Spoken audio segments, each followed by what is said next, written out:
Hello everyone, welcome to our booth. Today we are going to briefly introduce what is our customized phone case machine. So step 1, get started with the machine. Choose which model is your phone case. For example, me, I'm using iPhone 13, so press the iPhone 13 button. Step 2, scan the QR code.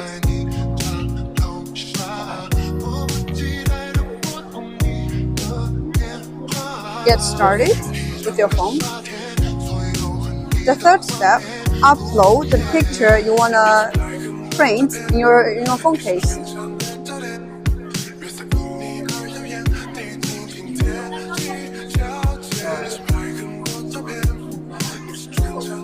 Adjust in which direction, in which angle you want to use your phone case, including the size, directions, or which angle. Upload is successful.